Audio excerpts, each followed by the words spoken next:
Programming is a drug. The first time you write a script that actually does something, your brain releases a hit of dopamine, usually reserved for winning the lottery or eating really good pizza. You start as a script kiddie. You copy-paste from Stack Overflow. You rely on libraries, frameworks, and APIs because you have no idea how computers actually work. Your goal is simple: survival. But then, you get good. You stop fighting the syntax and you start seeing the architecture. It doesn't matter if you write in Rust, Go, or Python. The language becomes irrelevant. You understand pointers. You understand memory management. You understand concurrency. You understand how the machine actually thinks.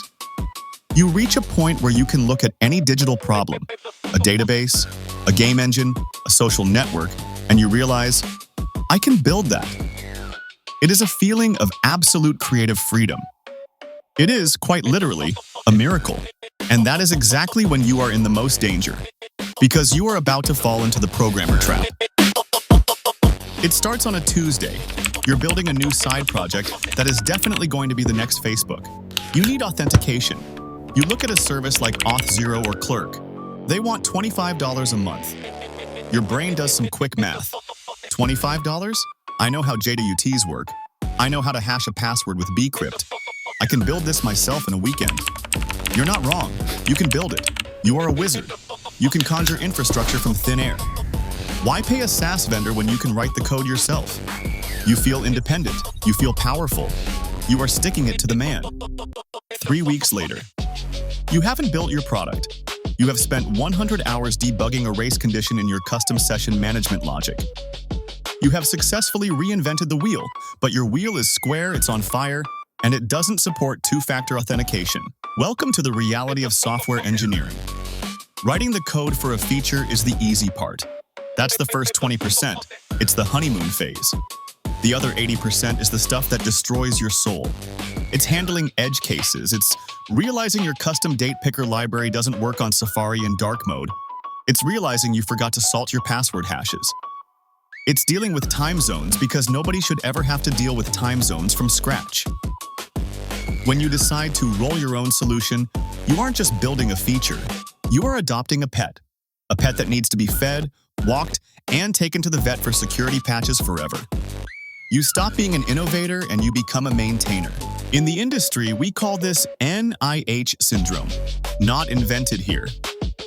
It's a psychological bias where we irrationally value things we create ourselves over superior solutions created by others. It's the IKEA effect. You think your wobbly bookshelf is a masterpiece because you tightened the screws. As developers, we have massive egos. We look at a library with 50,000 stars on GitHub and think, yeah, but it's too bloated. My implementation is lean. Your implementation isn't lean. It's just unfinished. You haven't found the bugs yet because you haven't hit scale yet. Let's talk about money. If your time is worth, say, $50 an hour, and you spend 40 hours building a custom comment system to save $10 a month on a plugin, you just spent $2,000 of your own time to save $120 a year. That is a return on investment of negative 1,600%. If you did that in the stock market, you'd be a moderator on Wall Street bets. You are confusing activity with productivity. Being busy writing boilerplate code makes you feel like you're working, but you aren't shipping value. You're just procrastinating on the hard stuff, like actually marketing your app. So should you never build anything from scratch? No, that's stupid. Here is the rule. If the feature is your core business, the thing that makes you unique, build it, own it, optimize it to death. If you are building a video streaming platform, write your own compression algorithm. That's your secret sauce. But if the feature is a chore, like auth, billing, logging, or a date picker, buy it, rent it, NPM install it. Don't be a hero, be a closer. Think of it this way. You don't walk to work to prove you understand physics. You drive a car because you have a job to do. Unless you are learning. If you are building to learn, reinvent everything.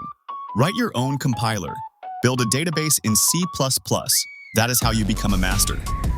But if you are building to ship, put the ego away. So here is the final verdict. The programmer trap isn't about being lazy. It's about being strategic. You absolutely should know how to build things from scratch. You need to know how the magic works so you don't stay a junior dev forever. But think of it like this. Walking teaches balance.